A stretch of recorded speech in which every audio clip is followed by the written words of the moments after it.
Excuse me sir. Hello, बोलो प्रत्यय, बोलो बाबू। Yes sir. Sir कुछ बच्चे सर वेटिंग में है सर, मैसेज करना है, जैसे Manish roll allow number allow 86। हाँ, तो, अलाउ अलाउ कर तो, दिए, अलाउ कर दिए, अलाउ। तो सर वो बुक में सर दिया हुआ है इंपॉर्टेंस ऑफ कंजप्शन फंक्शन, ऐसा सर सबके जहन में होगा, पूछ नहीं पा रहे हैं, तो सर फीचर और इम्पोर्टेंस दोनों सेम ही हुआ ना सर? कल पूछे थे हम सर से। फीचर सर और हम नहीं पूछ। इम्पोर्टेंस, फीचर और importance, yes sir. Consumption function का इम्पोर्टेंस, इम्पोर्टेंस पूरा और कहीं दिया हुआ है क्या? देखो तो कहीं और। नो सर, और कहीं नहीं हमको दिया याद है। No sir. फीचर्स नहीं दिया हुआ है सर। नहीं, हमको याद है कि कहीं कुछ था। और एक बार पलटो ना, अच्छे से देखो तो। Sir factors determining consumption MPC का दिया हुआ है सर फीचर्स। और फैक्टर डिटरमाइनिंग में भी सर आप सारा पॉइंट पढ़ा चुके हैं, एक पॉइंट सर उसमें रह गया है सर, जो है सर लिक्विड एसिड सर। और सर सब नहीं पॉइंट्स का पढ़ाया ब्रीफ सर में फैक्टर्स डिटरमाइनिंग। बाकी फैक्टर्स है डिटरमाइनिंग नहीं पढ़ाया नहीं सर। पढ़ाया नहीं है सर उसमें फैक्टर्स जितने डिटरमाइनिंग नहीं पढ़ाया। नहीं पढ़ाया नहीं है सर, इसमें जो अच्छा, पॉइंट्स बोलो है ना बोलो। सर, जैसे फिजिकल पॉलिसी, मनी, इनकम, ये सब सर आप बताए हैं, मतलब ऐसा ऐसा बोले। हाँ, बता दिए हैं तो हाँ, तो अगर उस यस कॉन्टेक्स्ट में सर, अगर यस। तुम तो उसको एनालाइज करोगे तो समझ में आ जाएगा। प्रत्यय का बोलने का मतलब ये हुआ यस है ना प्रत्यय। सर, यस सर, बस वही है सर। और क्या हाँ, कहोगे? हाँ यस सर। और सर तो सीस। अगर हाँ हाँ, बोलो और सर बोलो बोलो। Say's Say's Say's law, law, जब sorry Say's. Sorry sir, Say's law वही ना था sir, supply creates its own demand का मतलब सर आप बताएं क्या था, मतलब सर पहले के जमाने में। हाँ हाँ, सुन लो पहले। हम ये कह रहे हैं कि पहले के समय में क्या था, पहले के समय में। अच्छा, पहले आज के समय में क्या है? आज का कॉन्टेक्स्ट बताओ क्या है। आज सर तुम जितना हमको अगर एक डिमांड होगा सर दुकान खोल के बैठे हो, यस सर। उतना हम प्रोडक्शन करके सप्लाई करेंगे। Yes sir. आज जितना डिमांड होगा उतना ही ना हम सप्लाई करेंगे प्रोडक्शन करके, उससे ज्यादा नहीं करेंगे। No sir. लेकिन पहले का कॉन्सेप्ट क्या था? पहले का कॉन्सेप्ट बहुत सिंपल था। पहले का कॉन्सेप्ट ये कहता था कि भाई हमको उतना ही सप्लाई, हम जो सप्लाई करेंगे वही डिमांड किया जाएगा। हम जो सप्लाई करेंगे वही डिमांड किया जाएगा। मतलब क्या हुआ कि मैंने सपोज करो कि 100 ही यूनिट प्रोड्यूस किया और मैंने प्रोडक्ट एक्स को ही प्रोड्यूस किया, तो मार्केट में 100 यूनिट ही डिमांड किया जाएगा और प्रोडक्ट एक्स ही खरीदा जाएगा, वाई नहीं खरीदा जा सकता। क्यों? क्योंकि मार्केट में प्रोडक्ट वाई है ही नहीं। 100 यूनिट के बाद यस सर। 101 यूनिट भी नहीं खरीदा जाएगा। क्यों? क्योंकि मार्केट में 101वां यूनिट है ही नहीं, केवल 100 तक ही होगा। यस सर, ये पहले ये की सुनो, थिंकिंग हुआ करती थी। Yes sir. पहले की थिंकिंग थी बिल्कुल।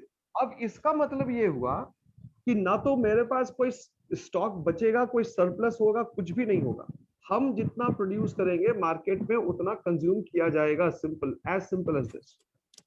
लेकिन अब केन्स का ये कहना था, जो केन्स आए, केन्स, तो उनका ये कहना था नहीं नहीं, ये संभव नहीं है कि आप जो प्रोड्यूस करके सप्लाई करेंगे वही कंज्यूम होगा, वही डिमांड होगा। ये प्रैक्टिकली पॉसिबल नहीं है। तो उन्होंने सेज लॉ का खंडन किया। उन्होंने कहा कि भाई मार्केट में तो वही, मतलब आप वही प्रोड्यूस करेंगे जो मार्केट में डिमांड होगा।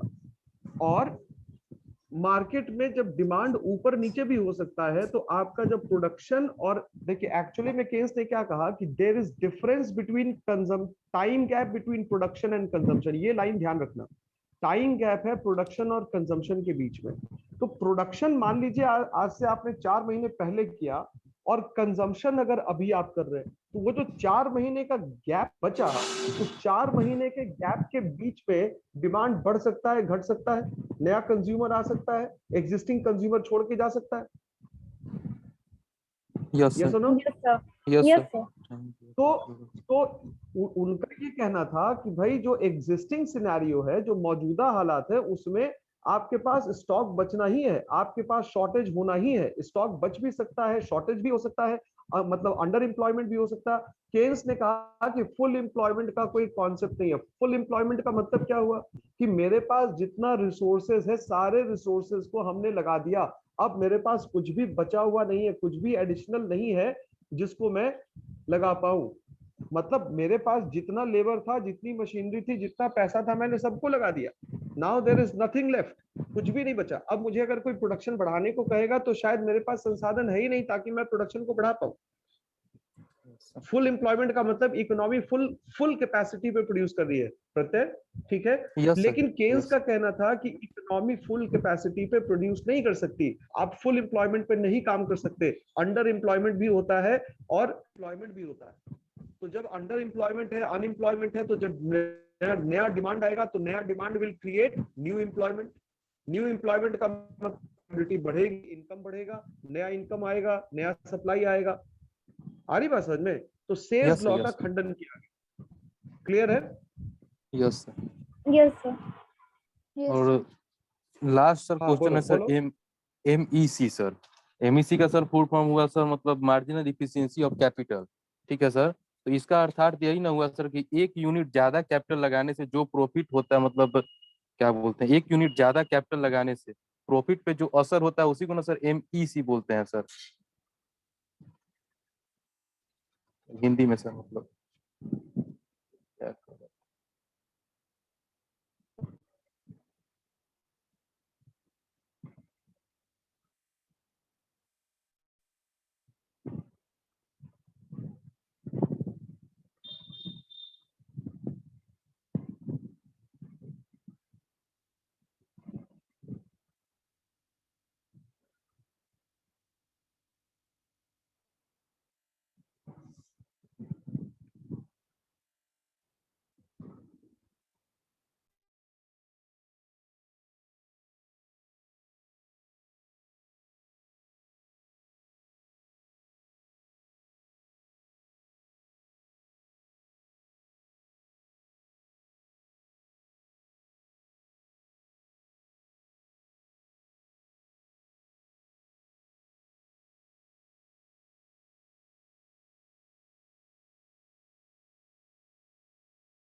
Hello, sir.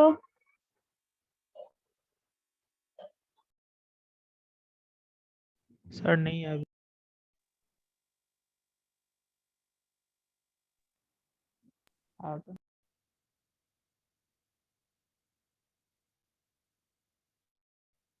Hello. Yes, sir. Yes, sir. Hello sir. Yes sir, Jaswant Kumar roll number 23 sir, waiting room में है सर। मेरा Disconnect. नेटवर्क का बहुत इशू है, सब क्लास में यही हो रहा है, सब क्लास में एक बार दो बार हो रहा है, पता नहीं क्यों ऐसा हो रहा है।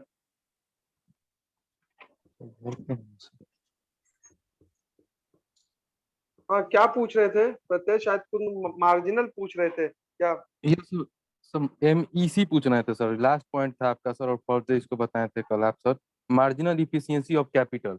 इसका सर हिंदी में मतलब यही ना हुआ हाँ, सर कि एक मार्जिनल यूनिट ज्यादा एफिशिएंसी कैपिटल ऑफ लगाने से कैपिटल, बिल्कुल प्रॉफिट में जो असर होता है उसी को एमईसी बोलते हैं। एकदम एकदम यही कहते हैं, एकदम यही डेफिनेशन ही है कि ठीक है अगर सर। आप 1 एडिशनल रुपी ऑफ इन्वेस्टमेंट करते हैं, अगर आप 1 एडिशनल रुपी ऑफ इन्वेस्टमेंट करते हैं, तो उस 1 एडिशनल रुपी ऑफ इन्वेस्टमेंट को करने से आपके पास प्रॉफिट या रिटर्न कितना आया। अब एमईसी का यूज कहां पर होगा ये आपको समझना है। Marginal efficiency of capital. Suppose करो कि अभी तुम किसी बिजनेस में हो, तो बिजनेस में एक हमारा रिटर्न का परसेंटेज होगा ना कि भाई 12% मार्जिन पे काम कर रहे हैं, 15% मार्जिन पे काम कर रहे हैं, 20% मार्जिन पे काम कर रहे हैं। होता Yes, है कि sir. नहीं होता? होता है सर, होता है। प्रॉफिट का मार्जिन होता है, ठीक है। Yes sir. तो अब क्या हुआ कि अब तुमको अगर कोई बोले या मुझे अगर कोई बोले कि भैया आप 1 करोड़ रुपए लगाइए और आपको 8% रिटर्न मिलेगा, मार्जिनल एफिशिएंसी ऑफ कैपिटल 8% होगा। यानी कि अगर आप 1 रुपए लगा रहे हैं, 1 करोड़ को छोड़ दीजिए, अगर आप एक रुपए लगा रहे हैं तो आपको 8 पैसा रिटर्न मिलेगा, 8% मिलेगा। तो अब अगर अभी हमको किसी प्रोजेक्ट में, जिस धंधे में मैं हूं, उसमें मुझे अगर 15% या 12% का रिटर्न मिल रहा है और मुझे कोई कह रहा है भैया आप नया बिजनेस कीजिए, उसमें हम आपको 8% का रिटर्न देंगे, तो हम क्यों लगाएंगे उस पर पैसा?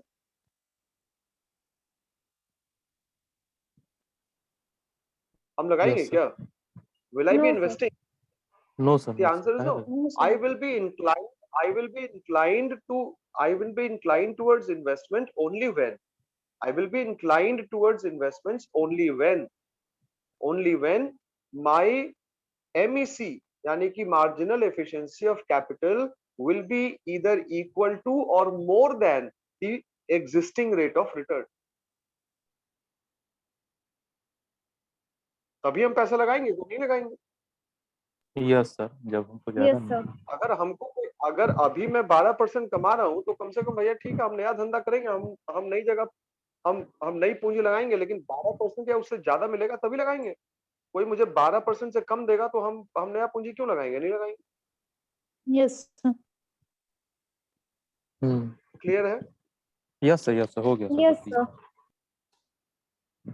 ठीक है, अब नेक्स्ट टॉपिक क्या था हम लोगों का? सर फीचर्स में ही सर ये लास्ट मतलब 4th पॉइंट तक ही हुआ था सर, उसके बाद वाला सब पढ़ना था एमईसी के बाद से सर। अच्छा ठीक, चलो एमईसी तो के बाद से एमएससी पढ़ना स्टार्ट कंजप्शन करो। फंक्शन से कैसे रिलेटेड है? एमईसी कंजम्पशन फंक्शन से रिलेटेड है। कंजम्पशन फंक्शन मतलब इनकम से रिलेटेड है। जिस देश में एमईसी ज्यादा होगा, marginal efficiency of capital high होगा, तो हाई होने से क्या होगा? Use the common sense. MEC ज्यादा होगा, अभी मैंने बताया, तो आप नए प्रोजेक्ट पे जाके पैसा लगाएंगी, नए प्रोजेक्ट पे पैसा Yes, sir. लगाएंगे तो एम्प्लॉयमेंट जनरेट होगा, एम्प्लॉयमेंट जनरेट होगा तो नया इनकम आएगा, नया इनकम आएगा तो नया कंजप्शन बढ़ेगा। कंजम्पशन जनरेट होगा। Yes. जहाँ पे एमईसी लो होगा, जहाँ पे एमईसी लो होगा, वहां पे इन्वेस्टमेंट नहीं होगा, इन्वेस्टमेंट नहीं होगा तो अनएम्प्लॉयमेंट बढ़ेगा, एग्जिस्टिंग एम्प्लॉयमेंट भी Yes, sir. खत्म होगा या उतना ही रहेगा, Income न्यू कम इनकम होगा। जनरेट नहीं होगा, तो नया कंजम्पशन क्रिएट नहीं होगा। Roll number 5, is it clear? Yes, sir. चलो,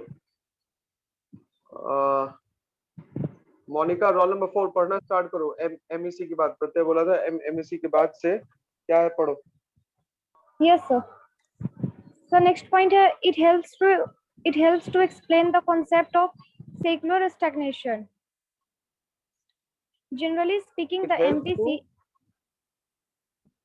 Yes, sir.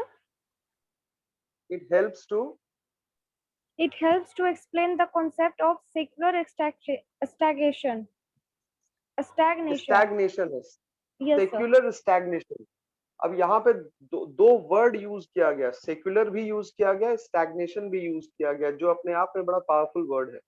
सेक्युलर का मतलब लॉन्ग रन, सेक्युलर का मतलब क्या होता है? Long run. इकोनॉमिक्स में सेक्युलर का मतलब होता है लॉन्ग रन, लंबे समय में। स्टैग्नेशन का मतलब क्या होता है?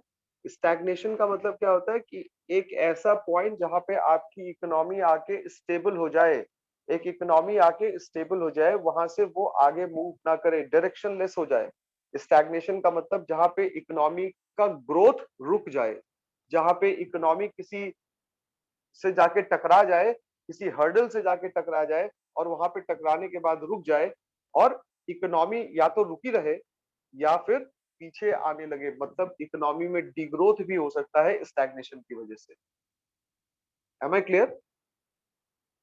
Yes, Yes, yes, sir. ठीक है, चलो पढ़ो। Generally speaking, the MPC is low and MPS is high in most of the industrialized nation. The gap between बहुत income and इंपॉर्टेंट है। consumption. मोनिका थोड़ा सा हमको सुना भी करो, रुक जाओ थोड़ा। Okay, ये sir. बहुत इंपॉर्टेंट लाइन, हाँ ये बहुत इंपॉर्टेंट लाइन है, बहुत इंपॉर्टेंट लाइन है। क्या कह रहा है इसको समझिए। कह रहा है कि जो इंडस्ट्रियलाइज्ड इकोनॉमी होती है, जो इंडस्ट्रियली डेवलप्ड इकोनॉमी होती है, वहां पे एमपीसी हाई होता है। और एमपीएस लो होता है। यही लिख रहा है लाइन, पढ़ो एक बार दोबारा से। Yes, sir. Generally speaking, the MPC is low and MPS is high in the most of the industrialized Monika nations. तुम्हारी आवाज नहीं आ रही है, तुमने म्यूट कर लिया अपने आप को। No, sir. Hello? Hello? दोबारा से लाइन पढ़ो।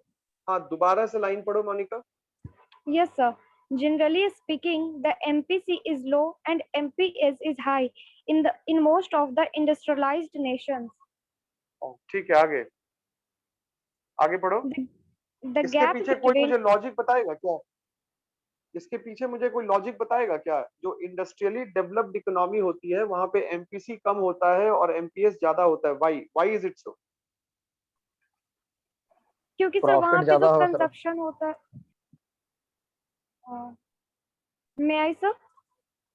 बोलो। आंसर चाहिए मुझे जल्दी। यस सर, जो डेवलप्ड कंट्रीज होते हैं वहाँ पे एक पॉइंट के बाद कंजप्शन जो होता है वो कॉन्स्टेबल हो जाता है या रुक जाता है, उसका ग्रोथ जो होता है वो थोड़ा इंक्रीज होता है बट डिमिनिशिंग रेट से इंक्रीज होता है, इसी कारण। Hello yes sir.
Hello hello. Yes sir. Yes yes sir. Sir. हाँ यस सर यस। फिर हम बाहर चले गए थे। Yes sir. चलो हाँ खैर, अब ये मेरा सवाल था कि एक इंडस्ट्रियली डेवलप्ड इकोनॉमी में एमपीसी हाई क्यों है और एमपीएस लो क्यों है? आंसर चाहिए। क्योंकि यस सर, क्योंकि सर वहाँ पे एक पॉइंट के बाद जो कंजप्शन है वो रुक जाता है, स्टेबल हो जाता है, और सेविंग है वो बढ़ता है और फिर इन्वेस्टमेंट होता है। क्यों क्यों क्यों क्यों ऐसा होता है? एक क्योंकि सर पॉइंट के बाद इनकम बढ़ते, कंजम्पशन। क्योंकि सर आप वेरी बताए गुड थे कि वेरी गुड। इनकम होता है तो कंजप्शन यस एक सर। पॉइंट के बाद रुक जाता है, सेटिस्फैक्शन पूरा होने नहीं के बाद अब यहाँ कंजप्शन पे बस psychological law of consumption apply होता है। Psychological law of yes sir, consumption. इसमें क्या होता है सर, क्योंकि इसमें होता क्या है सर कि हाँ शुरुआत बोलो में सर बोलो। हमारा जो बेसिक नीड्स है सर वो सर फुलफिल नहीं होता है, और तो हम्म, शुरुआत में जो हमारा इनकम होता है उस टाइम में सर बेसिक नीड को फुलफिल करने के लिए सर जो हमारा जो मंथली इनकम आता है सर, जा, जा, ठीक है, बोलो बोलो मंथली बोलो इनकम जो आता है सर, बोलो। तो यस सर, नहीं नहीं नेटवर्क इशू था, जो मंथली इनकम आता है सर उससे हमारा सर बेसिक नीड फुलफिल हो जाता है, उस समय में हमारा सेविंग नहीं हो पाता है, लेकिन उस समय बाद जब हमारा बेसिक नीड फुलफिल हो जाता है तो उस समय जो हमारा अर्निंग होता है तो उस समय सर बेसिक नीड तो फुलफिल हो गया है, तो उस समय हमारा क्या होगा, उस समय कंजप्शन सर जो भी हमारा इनकम होगा वो सेविंग में बदल जाएगा सर, और यही हुआ सर। तो इसी वजह से सर यहाँ पे राइट सर लिखा हुआ है सर कि एमपीसी लो होता है और हाँ एमपीएस हाई होता है, तो मतलब। तो ये हम समझ गए, और लेकिन चूंकि सर और ये यस सर, लेकिन ये इंडस्ट्रियली डेवलप्ड इकोनॉमी में ऐसा क्यों होता है? सर चूंकि सर कंजप्शन जो कि वहाँ पे होता है सर, कंजप्शन स्टेबल होता है, थोड़ा दूर और आगे अभी मोनिका पढ़ेगी सर, तो लिखा हुआ है सर कि नहीं कंजप्शन जो होता है वहाँ नहीं पे नहीं नहीं नहीं नहीं, क्वेश्चन अलग पता है। नहीं है ऐसा। इसका आंसर होगा कि जो इंडस्ट्रियली डेवलप्ड इकोनॉमी होगी वहां पे आपका एम्प्लॉयमेंट हाई होगा। एम्प्लॉयमेंट हाई होगा तो लेवल ऑफ इनकम भी हाई होगा, इनकम और भी जब हाई लेवल होगा। ऑफ इनकम हाई होगा, हाँ इसलिए साइकोलॉजिकल लॉ इन्वेस्टमेंट ऑफ ज्यादा होगा। कंजम्पशन अप्लाई करेगा। यस, इस और इनकम जब हाई जब होगा। इसीलिए तो psychological law of consumption apply करेगा, वहां पे आके आपका कंजम्पशन स्टेबल हो जाएगा और फिर आप सेविंग्स के ऊपर ज्यादा फोकस करेंगे। क्लियर है?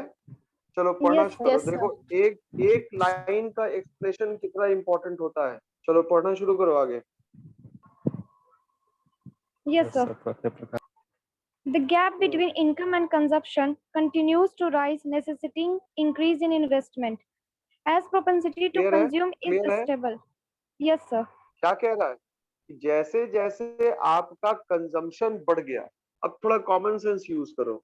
ये क्या कह रहा है इस पे कि अगर हम लोगों का एमपीसी और एमपीएस के बीच का गैप जो है वो बढ़ता गया,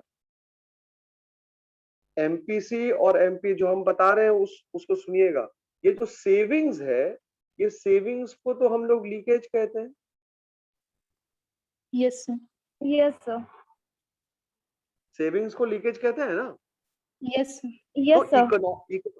इकोनॉमी में जैसे जैसे इनकम का लेवल बढ़ता जाएगा, वैसे वैसे लीकेज भी बढ़ता जाएगा, क्योंकि psychological law of consumption apply कर रहा है। हाँ या ना में जवाब दो, तभी हम Yes, एक्सप्लेन sir. कर पाएंगे। क्योंकि एक इंडस्ट्रियली डेवलप्ड इकोनॉमी में अगर इनकम लेवल बढ़ेगा तो एक पर्टिकुलर लेवल के बाद भी अगर वो बढ़ेगा तो एमपीएस बढ़ता जाएगा, जिसका नतीजा क्या होगा कि इकोनॉमी में लीकेज बढ़ता Leakage होगा। जाएगा। Yes, Yes, sir. sir. जब लोगों का सेविंग्स बढ़ेगा, कंजम्पशन कम होगा, तो कंजम्पशन कम होगा इसका मतलब क्या हो रहा है कि पैसा दोबारा से जो सर्कुलेशन में गया वो कम गया। यानी कि अब याद कीजिए कि जब सेविंग्स एमपीएस बढ़ेगा तो एमपीसी कम होगा, तो एमपीसी अगर कम होगा तो इन्वेस्टमेंट मल्टीप्लायर का वैल्यू भी कम हो जाएगा। Yes, sir. यस और नो? जब Yes, sir. एमपीसी कम होगा, इन्वेस्टमेंट मल्टीप्लायर का वैल्यू भी क्या हो जाएगा? कम हो जाएगा। कम हो यानी कि जाएगा। जब इन्वेस्टमेंट कम होगा तो अब फ्रेश इनकम भी जनरेट कम होगा, फ्रेश इनकम भी जनरेट Yes, sir. कम होगा। कम कम हो तो जाएगा। अब इकोनॉमी को इक्विलिब्रियम में लाने का क्या कंडीशन था? S is equal to I. Economy में को इक्विलिब्रियम में लाने का कंडीशन क्या था? S इज इक्वल टू आई। तो अब अगर आप I इकोनॉमी को इक्विलिब्रियम में लाना चाहते हैं तो ये जो आप सेविंग्स कर रहे हैं, लीकेज कर रहे हैं, उसको आप इन्वेस्टमेंट में ट्रांसफॉर्म कीजिए। तो इन्वेस्टमेंट बराबर क्या होता है? इंजेक्शन होता है। इन्वेस्टमेंट को हम लोग क्या कहते हैं? इंजेक्शन। तो Injection. वही कह रहा है, injection. जैसे जैसे इंडस्ट्रियली डेवलप्ड इकोनॉमी में कंजम्पशन और सेविंग्स के बीच में गैप बढ़ता जाएगा, तो बहुत इंपॉर्टेंट होगा कि इकोनॉमी फिर अब इस चीज पे फोकस करे कि जो सेविंग्स है उस सेविंग्स को आइडल ना रखा जाए, उस सेविंग्स को इन्वेस्टमेंट के तौर पे इकोनॉमी में डाल दिया जाए। Yes, sir. ठीक है? Yes Yes, sir. Yes, sir. चलो पढ़ना शुरू करो आगे।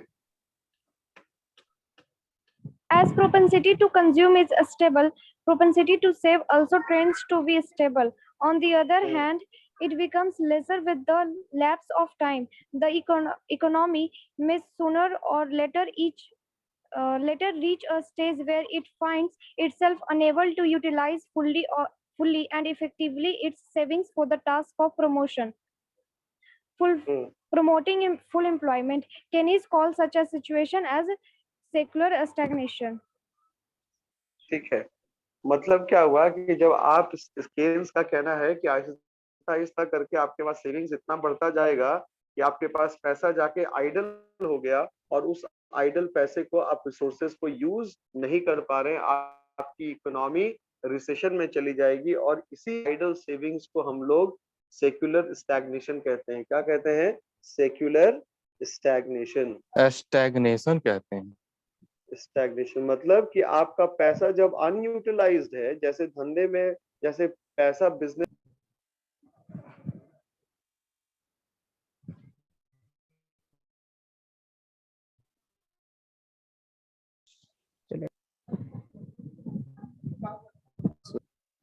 जा फिर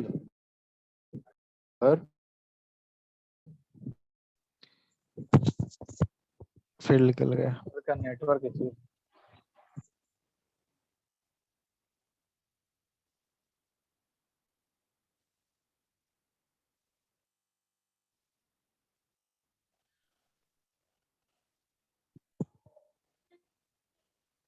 hello, Yes, sir. Yes, sir. Yes. Yes, sir, you are audible, sir. तो सेक्युलर स्टैग्नेशन का मतलब क्या हुआ? स्टैग्नेशन का मतलब हो गया जहां से आप मतलब एक रोड ब्लॉक हो गया सामने, आपके पास कोई विकल्प नहीं है, विकास आपका रुक गया और आप स्थिर हो गए। मतलब ये कि जब आप अपनी इकोनॉमी के रिसोर्सेज को सेविंग्स में कन्वर्ट करके रख देंगे और जब आप उसको इन्वेस्ट नहीं करेंगे तो वो आइडल रिसोर्स हो गया। तो जब आइडल रिसोर्स हो गया तो आपकी इकोनॉमी में ग्रोथ नहीं आ पाएगा, डेवलपमेंट नहीं आ पाएगा।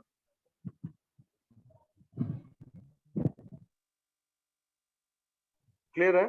चलो पढ़ना शुरू करो आगे। Yes, sir. Next point है, next yes, sir. It helps to find out the value of multiplier. ये तो मैंने बता दिया, it helps to find out the value of multiplier consumption function से। Yes, sir. अभी बताए ना अभी हम Yes, sir, कंजम्पशन बताया फंक्शन हुआ से क्या मिलता है?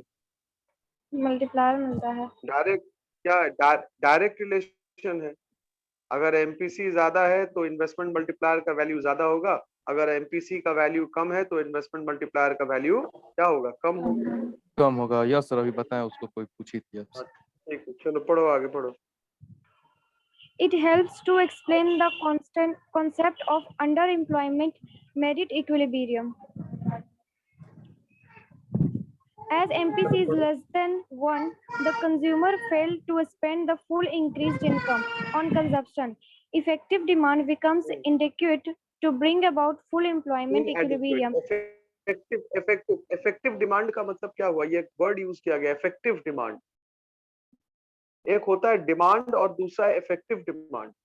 तो डिमांड सिंपली कहने का मतलब कि हमने कर दिया। इफेक्टिव डिमांड Yes, जिसको sir. हमने एग्जीक्यूट किया, जिस डिमांड को हमने एग्जीक्यूट किया, जिस डिमांड को हमने मतलब परचेजेस यानी कि एक्चुअल एक्सपेंडिचर को हम लोग कहते हैं डिमांड, इफेक्टिव डिमांड। So जब विलिंगनेस हो एक्सपेंस करने का और एडिक्वेट रिसोर्सेज हो तब बोल सकते हैं नहीं नहीं इफेक्टिव वो डिमांड। वो नहीं वो केवल डिमांड हो गया, लेकिन मैक्रो इकोनॉमिक्स में इफेक्टिव डिमांड का मतलब हुआ the real spending in the economy. The real spending, कितना आपने Yes. वास्तविकता खर्च किया, that is called effective. Resource है, देखिए जो आपने डेफिनेशन दिया और जो मैंने अभी तक आप लोगों को पढ़ाया वो केवल डिमांड था, वो माइक्रो इकोनॉमिक्स के पॉइंट ऑफ व्यू से था। लेकिन जब आप मैक्रो इकोनॉमिक्स में आएंगे तो मैक्रो इकोनॉमिक्स में आपको इफेक्टिव डिमांड के कॉन्सेप्ट को समझना है। इफेक्टिव डिमांड का मतलब आप खरीदने को तैयार है, ठीक है, आपके पास पैसा है, वो भी ठीक है, लेकिन एक्चुअली में स्पेंडिंग कितना हुआ? जितना स्पेंडिंग होगा वही आपका इफेक्टिव डिमांड होगा। That will be your effective demand.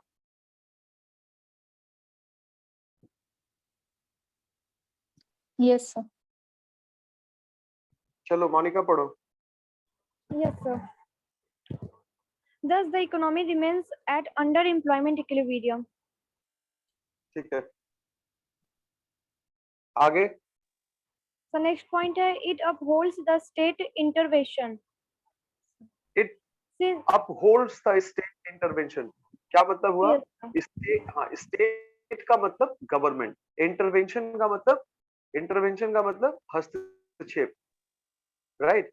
मतलब कि ये जो कंजम्पशन फंक्शन का कॉन्सेप्ट है, ये किसी भी इकोनॉमी में स्टेट यानी कि गवर्नमेंट के हस्तक्षेप को भी सही मानता है। इसके आधार पे ही गवर्नमेंट इंटरवीन करती है, गवर्नमेंट कुछ डिसीजन लेती है कि क्या होना चाहिए और क्या नहीं होना चाहिए। ठीक है, चलो पढ़ना शुरू करो। Yes, sir. Since overproduction and unemployment are possible owing to the deficiency of consumption, owing to the deficiency of consumption, the economy रुक cannot. रुक जाओ, अभी हमने यही आप लोगों से बात की थी। केन्स ने क्या कहा था? केन्स ने कहा था कि भाई supply will create its own demand, ये प्रैक्टिकली पॉसिबल नहीं है। होता क्या है कि डिमांड सप्लाई मिसमैच होगा, कि आपने अभी प्रोडक्शन किया, कंजम्पशन फ्यूचर में होगा। जब आप मार्केट को असेस कर रहे थे, जब आप मार्केट को एनालाइज कर रहे थे, उस वक्त चीजें आपको बहुत अच्छी लग रही थी, लेकिन एक्चुअली में जब आपने मार्केट में गुड्स को प्रोड्यूस करके दिया तो उस वक्त कंजम्पशन क्या हो गया? खत्म हो गया। तो वही लिख रहा है कि जब कंजम्पशन कम हो जाए, डिमांड कम हो जाए, तो डिमांड कम हो जाए, कंजम्पशन कम हो जाए, इसका मतलब क्या होगा? इसका सीधा सा मतलब दो ही लगाया जा सकता। आपके पास ओवर प्रोडक्शन होगा, मतलब आप स्टॉक करेंगे, जो आपने प्रोड्यूस किया उसको अगर मार्केट में कंजम्पशन ही नहीं है तो आपको स्टोर करना पड़ेगा। और दूसरा, जब आपको स्टोर करना पड़ेगा तो आपको क्या करना पड़ेगा? आपको अनएम्प्लॉयमेंट भी जनरेट करना पड़ेगा। अनएम्प्लॉयमेंट तो हो ही जाएगा, क्योंकि जब आपके पास डिमांड ही नहीं है आपके प्रोडक्ट का, ऑलरेडी आपके पास स्टॉक है, तो अनएम्प्लॉयमेंट होना स्वाभाविक, अनएम्प्लॉयमेंट बढ़ जाएगा। Over yes production and unemployment, ये क्यों होगा? ये फंक्शन है किस चीज का? रिडक्शन इन कंजम्पशन का। पढ़ो आगे। The economy cannot a adjusting system by itself. Hence, a state intervent on is a must. Thus, consumption function helps us to analyze the process of income generation, expansion in employment, opportunities, need for the state intervention, and a very high level of investment maintain the national income and employment. ठीक है कि Yes, अब sir. जैसे ही suppose करो कि over production हो गया, unemployment हो गया, तो सरकार को इंटरवीन करना पड़ेगा। क्यों? क्योंकि जब सप्लाई बहुत ज्यादा बढ़ जाएगा, प्रोडक्शन हो गया, अनएम्प्लॉयमेंट हो रहा है, तो सरकार को इंटरवीन करना पड़ेगा। क्यों करना पड़ेगा इंटरवीन? क्योंकि सरकार पॉलिसी लेके आएगी कि अनएम्प्लॉयमेंट कैसे दूर किया जाए, ओवर प्रोडक्शन को कैसे कम किया जाए, रिसोर्स का कैसे बेटर यूटिलाइजेशन किया जाए। तो आहिस्ता आहिस्ता इकोनॉमी फिर से अपने इक्विलिब्रियम मोड में जाएगी, जो अभी डिसइक्विलिब्रियम मोड में है। तो इकोनॉमी का इक्विलिब्रियम का मतलब क्या हो गया? जहां पे aggregate demand is equal to aggregate supply. तो डिसइक्विलिब्रियम अगर याद होगा तुम लोगों को, तो हम लोगों ने पढ़ा था डिसइक्विलिब्रियम का मतलब बाबू, कि इक्विलिब्रियम का मतलब क्या होता है? AD is equal to AS. तो Yes, sir. डिसइक्विलिब्रियम का मतलब क्या होगा? AD is not equal to S. Not equal to यही ना A. होगा?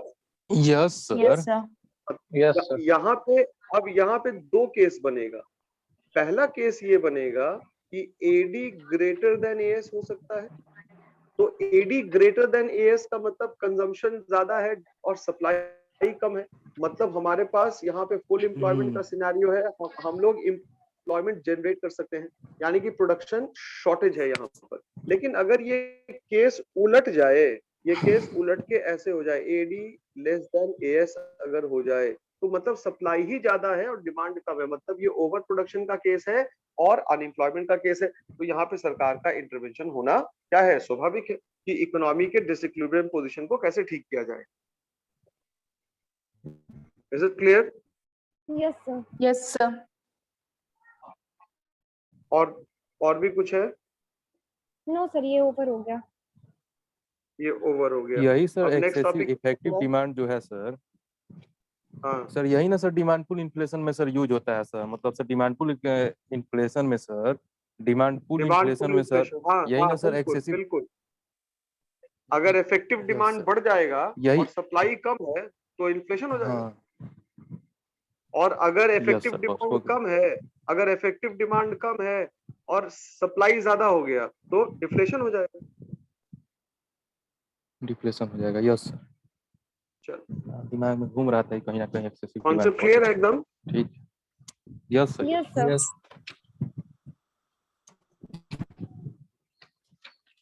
क्लास कॉन्सेप्ट क्लियर है? Yes, Yes, sir. sir. Yes sir. Yes Yes, sir. Roll number 10 is it done? Yes, sir. Done, sir. ठीक है, okay, thank you class. Thank you, Thank you, sir. sir. Thank you, sir. हाँ तो sir